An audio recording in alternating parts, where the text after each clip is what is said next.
নমস্কার বন্ধুরা, কাকলির রান্নাঘর উইথ ভিলেজ ফুডে সবাইকে স্বাগত জানিয়ে আজকে আমি আপনাদের সাথে শেয়ার করব পাকা তালের রসপুলি পিঠা। তো বর্ষা পড়ে যাওয়ার সাথে সাথে গাছের তালও পেকে গেছে, আর পাকা তাল হওয়া মানেই কিন্তু আমাদের নানা রকমের পিঠে বানানো বাড়িতে। তো আজকে এবছরের সিজনের প্রথম পাকা তাল দিয়ে আমি পিঠে বানাবো, আর সেই পিঠেটা হবে রসপুলি পিঠা। তো এই পিঠেটা বানাতে কোনো রকম লাগবে না আটা, ময়দা, চালের গুঁড়ো, শুধুমাত্র সুজি দিয়েই পিঠেটা বানাবো। তো আর যেমন পিঠেটা বানিয়ে নেওয়া ভীষণই সহজ, তেমন কিন্তু খেতেও খুবই ভালো লাগে। তো আজকের রেসিপিটা আপনারা প্লিজ প্রথম থেকে শেষ পর্যন্ত দেখতে থাকুন, আশা করছি খুবই ভালো লাগবে। আর যে সকল বন্ধুরা এখনও পর্যন্ত নতুন, তারা যদি ইউটিউব থেকে দেখেন তাহলে চ্যানেলটিকে সাবস্ক্রাইব এবং ফেসবুক পেজ থেকে দেখলে পেজটাকে ফলো করে আমার পাশে থাকবেন। তাহলে এখন রান্নাঘরে চলে যাবো, আজকের রেসিপিটা শুরু করে ফেলবো। কদিন একভাবে যেরকম বৃষ্টি হচ্ছিল, তো বেশি বৃষ্টি হওয়ার কারণে কিন্তু গাছের তালগুলো খুব তাড়াতাড়ি পেকে গেছে আর পড়া শুরু হয়ে গেছে। তো আমি একটা পাকা তাল নিয়ে চলে এসেছি, দেখুন একদমই মাঝারি সাইজে। তো তালটার পিছন দিকটা দেখুন একেবারেই কিন্তু লাল রয়েছে, আর এদিকটা কিন্তু কালো। তো এইরকম তালগুলো একটু বেশি মিষ্টি হয়, আর আমাদের গাছের তাল তো মানে কি বলবো, একদম গুড়ের মতো মিষ্টি। তো এই তাল দিয়ে যে পিঠেই বানাবেন সেই পিঠেই খেতে ভালো লাগবে। তো তালটাকে এখন আমি ভালো করে ধুয়ে নেব।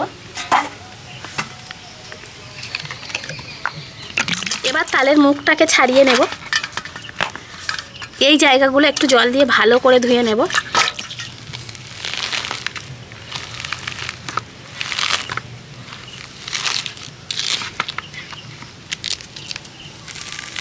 গায়ের খোসাগুলোকে এইভাবে ছাড়িয়ে নিতে হবে।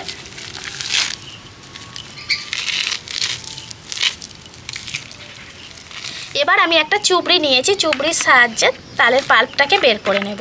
তো অন্য কোনো রকম পদ্ধতিতে আপনারা তালের পাল্প বের করতে পারেন, তবে সেক্ষেত্রে কিন্তু একটু নেট জাল দিয়ে বা সুতির কাপড় দিয়ে তালের ওই পাল্পটাকে ছেঁকে নেবেন। সেক্ষেত্রে কী হয়, এই যে তালের লোমগুলো থাকে এইগুলো কিন্তু আর যায় না, এই ছিবড়েগুলো। আর এই যে চুবড়িতে করে আমি আমার তালের পাল্পটা বের করছি, এতে করে কিন্তু একেবারেই ছাঁকা হয়ে যাচ্ছে, এগুলো আর ভেতরে যাচ্ছে না। পিঠে খাওয়ার সময় যদি এই যে চুলের মতো অংশগুলো মুখের মধ্যে পড়ে না, বিচ্ছিরি ব্যাপার হয় একটা। এই দেখো, তো যদি কাছে চুবড়ি থাকে এইভাবে তালের পাল্পটা বের করে নেবেন।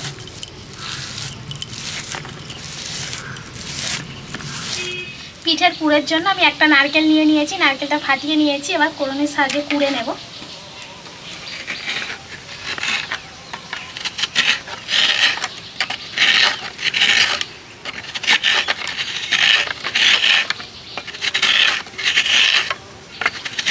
কোড়ানো নারকেলের মধ্যে আমি কিছুটা চিনি দিয়ে দেব। চিনি একটু মিশিয়ে রেখে দেব, তাহলে চিনিটা সুন্দরভাবে গলে যাবে আর নারকেলটা বেশ মিষ্টি লাগবে। উনানটা জেলে নিয়েছি, তো কড়াইতে প্রথমেই দিয়ে দেবো সুজি। তো আমি এই বাটিটার মাপ করে নিয়েছি, তো এই বাটির মাপে 1 বাটি সুজি নিয়েছি। একদম শুকনো কড়াই সুজিটা দিয়ে একটু ভেজে নেব। সুজির পরিমাণটা আপনারা কমিয়ে বাড়িয়ে নিতে পারেন, আর আজকে শুধুমাত্র সুজি দিয়েই পিঠেটা হবে। এর সাথে কোনো রকম আটা, ময়দা, চালের গুঁড়ো কিচ্ছু মেশাবো না, সেজন্যই আমি 1 বাটি নিয়েছি। তো সুজিটাকে এখন নেড়ে চেড়ে ভেজে নেব। তো ভেজে একদম লাল করে ফেলবো না, জাস্ট সুজির যে কাঁচা গন্ধ একটা থাকে সেটা চলে যাওয়া পর্যন্ত এইভাবে নাড়তে থাকবো। সুজিটা আমি ভালো করেই ভেজে নিয়েছি। এবার এর মধ্যে আমি তালের পাল্পটা দিয়ে দেবো এই সুজির মধ্যেই। তো তালের পাল্পটা যে বাটির মাপে আমি সুজি নিয়েছি, সেই বাটির কিন্তু হাফ বাটি নিয়েছি। তো সুজিটা যে মাপে নেবেন তার অর্ধেক কিন্তু তালের পাল্প দিয়ে দিতে হবে, আর ওর সাথে আমি লবণও দিয়ে দেবো স্বাদ মতন। এবার এই সুজিটাকে তালের পাল্পের সাথে খুব সুন্দর করে মিশিয়ে নিতে হবে। মেশাতে মেশাতে দেখবেন একদম দইয়ের মতো তৈরি হয়ে যাবে। তালের পাল্প আমি সুজির সাথে খুব ভালো করে মিশিয়ে নিয়েছি। এবার ওই বাটিরই হাফ বাটি জল নিয়েছি, জলটা দিয়ে দেব।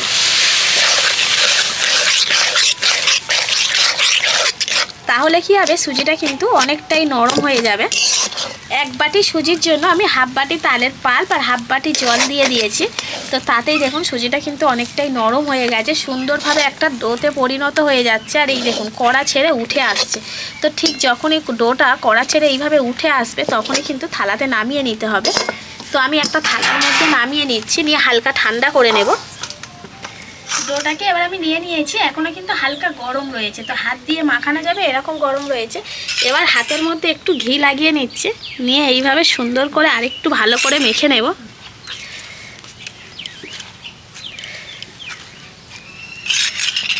ডোটা কিন্তু একেবারে স্মুথ হয়ে যাবে এইভাবে মেশাতে মেশাতে, যেহেতু সুজিটা ভালোভাবেই আর কি সেদ্ধ হয়ে গেছে।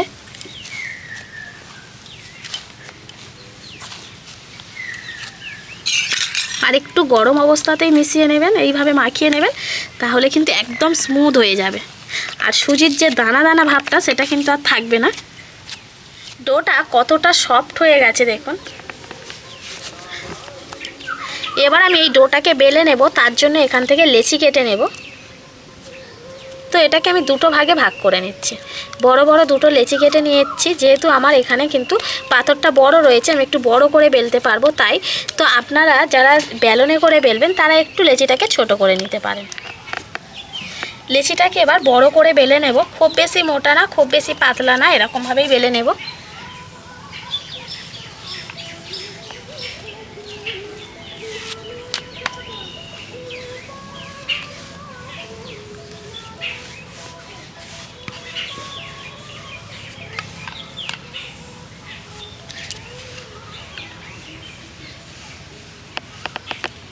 এবার প্রতিটা পুলি পিঠা একদম একই মাপের করার জন্য এখানে আমি একটা গ্লাস নিয়েছি। যে কোনো গ্লাস বা কৌটোর ঢাকনা নিয়ে নেবেন, নিয়ে এইভাবে একই রকম মাপ করে একটু কেটে নেবেন। এতে করে কি হবে, একসাথে অনেকগুলো পিঠে আপনারা তৈরি করে নিতে পারবেন।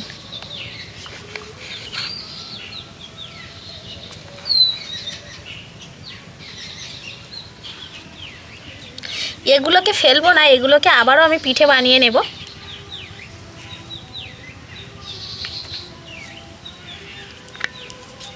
এবার এখান থেকে একটাকে আমি নিয়ে নিলাম, নিয়ে এবার এর মধ্যে আমি পুর ভরে নেব। যে নারকেলের মধ্যে চিনিটাকে মাখিয়ে রেখে দিয়েছিলাম, সেই নারকেলটাকে এখানে মাঝখান বরাবর দিয়ে দেব। যত বেশি নারকেলের পুর দিয়ে পিঠেটা বানানো হবে ততই কিন্তু দেখতেও ভালো লাগবে, খেতে ভালো লাগবে। এই দেখুন, একটা সাইডে এইভাবে দিয়ে আর একটা দিক থেকে কিন্তু এইভাবে মুড়ে দিতে হবে।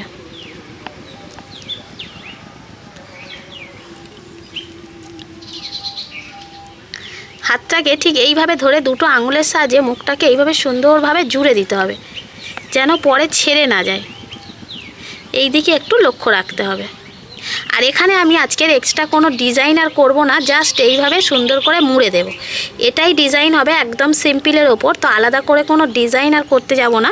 তো আপনারা চাইলে নিজেদের পছন্দ মতো ডিজাইনে করে নিতে পারেন, তবে সিম্পলের ওপরে কিন্তু এই ডিজাইনটা দেখতে খুবই ভালো লাগে। এই দেখুন, একটা পুলি পিঠা কিন্তু আমি বানিয়ে নিয়েছি। ঠিক এইভাবে আমি সবগুলো পুলি পিঠা এখন বানিয়ে নেব। বানানো কিন্তু ভীষণই সহজ।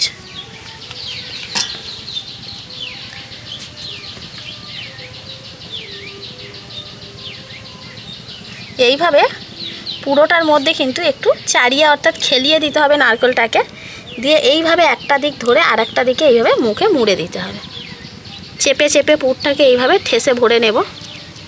তারপরে দুটো আঙুলের সাহায্যে জাস্ট এই মুখের দিকটা এইভাবে জুড়ে দেব,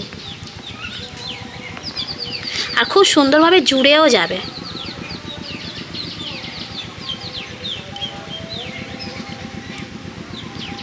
সুজি, তালের পাল্প আর জলটা এরকম মাপ মতন দিয়ে দেবেন, দেখবেন সুন্দর একটা ডো তৈরি হয়ে যাবে। এতে করে পিঠের শেপটাও খুব সুন্দর আসবে। এই দেখুন, আরও একটা হয়ে গেল। ঠিক এইভাবে পরপর আমি পিঠেগুলোকে এখন বানিয়ে নেব। এবার আমি পিঠের জন্য রসটা তৈরি করে নেব। তার জন্য চিনি নিয়েছি, যে বাটির মাপে 1 বাটি সুজি নিয়েছিলাম সেই বাটিরই 1 বাটি চিনি নিয়ে নিয়েছি। এই 1 বাটি চিনির জন্য দিয়ে দিতে হবে 1 বাটি জল। আর এই যে চিনির রসটা, এটাকে একটু ঘন আর চিটচিটে করে নিতে হবে। তো এবার নেড়ে নেড়ে আমি চিনিটাকে গলিয়ে নেব আর রসটা ঘন করে নেব। চিনির রসটার মধ্যে কিন্তু চিটচিটে ভাব চলে এসছে, দেখুন এইভাবে হাত দিয়ে দেখে নিতে হবে। তো একটু ঘন হলেই নামিয়ে নিতে হবে, খুব বেশি যে একটার বা দুটারের সৃষ্টি হবে এমনটা না, ঘন আর চিটচিটে হলেই রসটাকে নামিয়ে নিতে হবে। একটা বড় বাটির মধ্যে নামিয়ে নিচ্ছি। পিঠাপুলিগুলোকে এবার তেলে ভেজে নেব। তো কড়াইতে সাদা তেল আমি গরম করতে দিয়ে দিয়েছি, তেল কিন্তু গরম হয়ে গেছে। এবার ওই তেলের মধ্যে পিঠেগুলোকে দিয়ে পিঠেগুলো ভেজে নিতে হবে। একসাথে কিন্তু অনেকগুলো পিঠে ভেজে নেওয়া যাবে।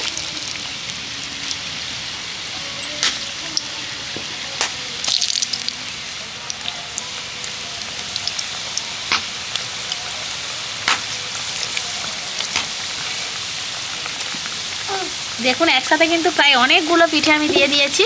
এবার উল্টে পাল্টে ভালো করে ভেজে নেব। পিঠেগুলোকে এইভাবে উল্টে দেব আর উল্টে পাল্টে সুন্দর করে কিন্তু ভেজে নেব। একটু লালচে রং চলে আসবে পিঠের মধ্যে।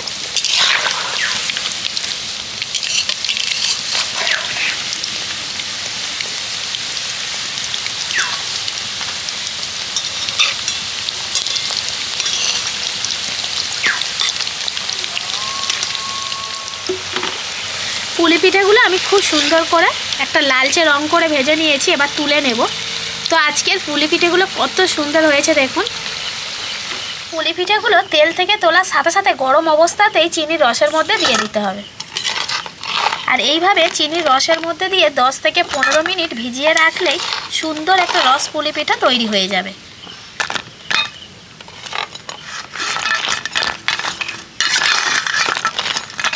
যত রসটা পুলি পিঠার মধ্যে ঢুকবে ততই কিন্তু পুলি পিঠাটা দেখতে খেতে দুটোই খুবই ভালো হবে। বেশ কিছুক্ষণ আমি পিঠেগুলোকে রসের মধ্যে ভিজিয়ে রেখেছিলাম, তাতে দেখুন পিঠের কিন্তু কালারটাই পুরো চেঞ্জ হয়ে গেছে, একদম ঝকঝকে একটা ভাব চলে এসছে। কত সুন্দর লাগছে দেখুন পিঠেগুলো। এবার পিঠেগুলোকে আমি রস থেকে তুলে নেব প্লেটে করে।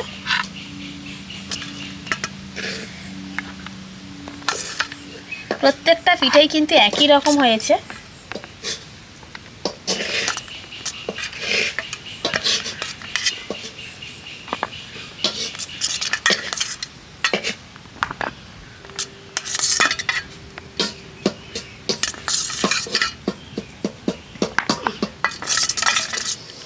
তো পিঠেগুলো কতটা নরম তুলতুলে হয়েছে দেখুন। এই দেখুন কত সুন্দরভাবে রসটা ঢুকে গেছে আর একেবারে তুলতুল করছে। পাকা তালে রসপুলি পিঠেটা দেখুন কতটা সুন্দর হয়েছে, ভিতরটা কিন্তু নারকেলের পুরে ভরা। সিজনের পাকা তাল দিয়ে কত সুন্দর একটা পিঠে রেসিপি আজ আমি আপনাদের সাথে শেয়ার করলাম। সেটা তো আপনারা দেখতে পেলেনই, আর কতটা কম উপকরণ লাগলো আর কত সহজ পদ্ধতিতে ঝটপট বানিয়ে নিলাম। তো আপনারাও কিন্তু এইরকম পদ্ধতিতে তাল দিয়ে বাড়িতে একবার হলো পিঠে বানিয়ে দেখুন। সবে তো তালের সিজন শুরু হচ্ছে, আপনারা যে কোনো দিন বানিয়ে দেখবেন, বারবার কিন্তু বানাতে ইচ্ছা করবে। আর যাকে একবার বাড়িতে খাবেন সে কিন্তু বারবার বানাতে বলবে। তো বন্ধুরা, আমার আজকের পাকা তাল দিয়ে রসপুলি পিঠা রেসিপিটা আপনাদের কেমন লাগলো সেটা অবশ্যই কমেন্ট করে জানাবেন। আর ভালো লাগলে লাইক, কমেন্ট, শেয়ার, সাবস্ক্রাইব করে আমার পাশে থাকবেন আর নিত্য নতুন রেসিপিগুলো এইভাবেই দেখতে থাকবেন। তাহলে আজকের মতো এখানেই শেষ করছি। সবাই ভালো থাকবেন, সুস্থ থাকবেন, দেখা হবে পরের রেসিপি।